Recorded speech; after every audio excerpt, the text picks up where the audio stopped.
Good morning, my friends, and welcome to this episode of Healing Your Codependency. I'm Marshall Berkshire, and I'm your guide in helping you heal codependency by stopping the fixing habit and kicking you into gear to love yourself, to know yourself, and be yourself so you can go out and create the life you want in your world. So I'm excited to have you here today. Thank you, my friends, for being here. Today we're going to jump into an interesting topic, a topic that I kind of a fascination with this week, and this idea of how obedience is a trap and how obedience is inhibiting our healing. It's inhibiting our ability to know ourselves. It's inhibiting our ability to be ourselves and to create what we want in our world. So we're going to be jumping into that today. Before we do that, I'm going to get this shared out to the community real quick here. So if you're looking for community where you find additional tools, guidance, and support, come join the Heal Your Codependency with Marshall Berkshire community. Link is above on Facebook, below on YouTube. And if you're listening via podcast, come join us. It's on the front page. You can find the link on the front page of my website at healyourcodependency.com. Okay, now we got it shared out. So yeah, good morning. Let's jump in. So, obedience. What is obedience? Obedience is compliance with the demands of an authority. So it's the idea, it's not cooperation. Cooperation is a mutual agreement. It's an agreement around certain actions, boundaries, and outputs, right? It's clear, it's direct, it's simple, it's consented to. Obedience is not consented to. Obedience is the reaction or is the response we have to imposed authority or coercive force, where a person says, this is what will be, and if you don't, here's the consequence. And we're going to obey or not to that thing. Especially if we don't really actually have a choice. A lot of times, like family systems that are more authoritarian-centered, you do it or you get the consequence. You don't get a choice in the matter, really. There's not an agreement. There's not a discussion about the rule or the boundary, an understanding of why we're doing what we're doing. It's just imposed. And a lot of times obedience isn't about it's not about rules.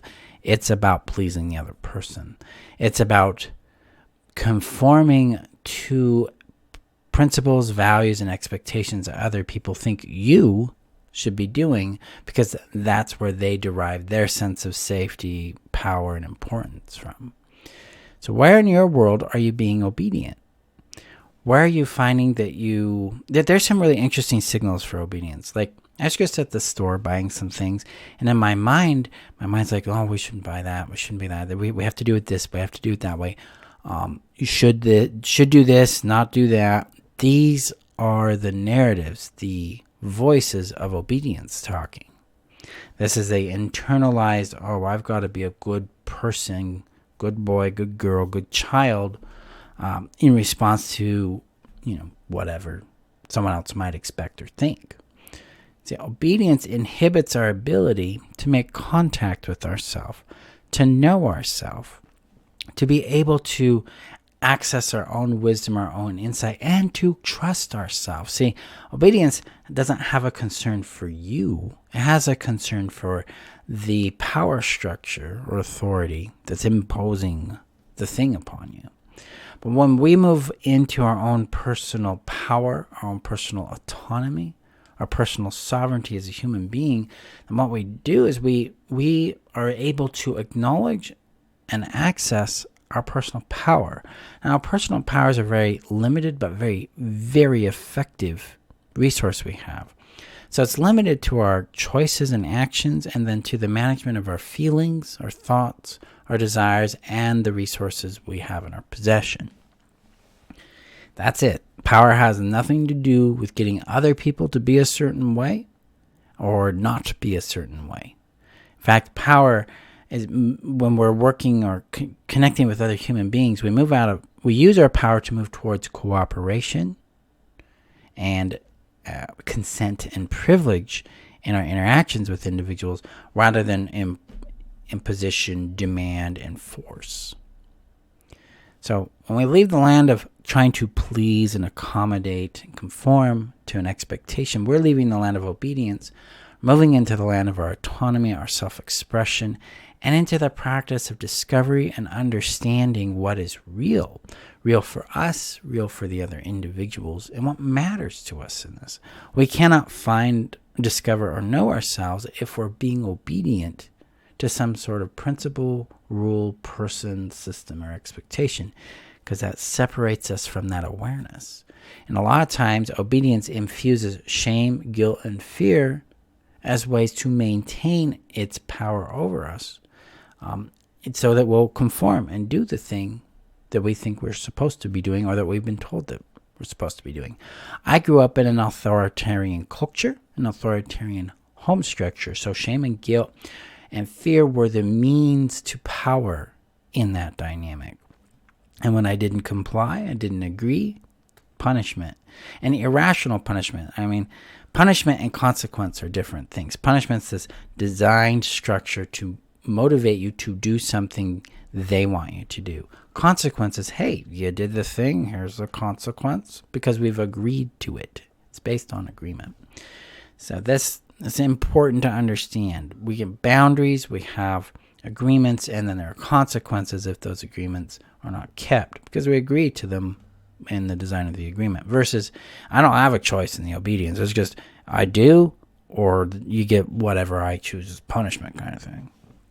There's no freedom to explore, to understand, to acknowledge what's real for us in that. We don't get to say yes and no in that, because there is no yes and no. There is only compliance. Talk about fear. Talk about suppression of our needs, our wants, our boundaries. An internalized friction against ourselves. We're not able to be us. We're not able to advocate because we have to satisfy this imposed authority upon us. And this is why breaking free of obedience is crucial to our healing. So in the codependency healing system, we work a lot on our power dynamics. First of all, we work on occupying the space and acknowledging the legitimacy of our personal power. This allows us to start differentiating our power from obedience, from compliance, from people-pleasing, from perfectionism, and start to see them as separate things. One is imposed upon us by the expectations and perspectives of other people, places, and things, and one is derived from within us, and we can learn to trust that and allow it to guide us in how we impact our world. This is where we start getting real firm contact with our personal, natural autonomy and sovereignty. And what that means is a right to govern myself, right? So sovereignty is I have the power to govern my yard. I do not have authority or power to govern anyone else's yard. That's where we build agreements. That's where we build consent. So we can see and understand each other there. And then build a world together that works for both of us. Or how many ever of us there are in this agreement. That's key here. That's where we're evolving to. We're eliminating obedience, moving into cooperative agreements that we consent to that fulfill us and others. That's a big work. So today, a question for you. Where are you obeying in your life from something in the past? Like when I was at the store, it's like, oh, I'm not supposed to get that. Why can't I get a 1 pound peanut butter bunny? Well, why? Oh, the rules. Oh, really? So I was like, well, that sounds like that's someone else's rule. I'm going to do it my way and see what that's like. And I did that with a question. And it came with this question. What shifts if I trust just a bit in my own ability to choose for me? Despite what anybody else thinks. That allows me to access that authority and lean into trusting and allowing it to guide me. So that's the step I want you to explore there. Is what shifts if you trust just a bit in your personal authority to choose and act as you desire. That gives you a place to start from. Some other tools of support are in the description above on Facebook, below on YouTube. Because sometimes anxiety and panic show up with this, so you can use the daily regulation practice. The link is there for that. Sometimes it's hard to catch this impulse, this obedience impulse. So you got pause, acknowledge, observe tool there. And typically the obedience impulse is going to show up as a should, a must, a have to. And then I've got a tool up there to help navigate shame as well and guilt that might show up. So use those and help yourself start breaking free of the trance, the trap of obedience. As well as come join me on April 26th for my free workshop, The 8 Factors That Heal Codependency Permanently. That's happening on Wednesday the 26th. Teach at 11 a.m. and 6 p.m. Mountain Time. Come join me. I'm going to show you the pathway to healing your codependency permanently using the 8 specific factors that create well-being. And next week, the Everything Forever program opens up for enrollment. So if you want everything I've created, am creating, and will create course-wise, that's your chance to get in that very affordable, very powerful program that helps you get everything you would need to heal and thrive post-codependency. So watch out for that. My friends, go gently with yourself as you explore the world beyond obedience and discover who you are as you trust your own authority, your own power, your own wisdom in the choices you make. Let me know your thoughts below in today's episode. Go gently, and I'll see you guys in our next episode. Bye-bye.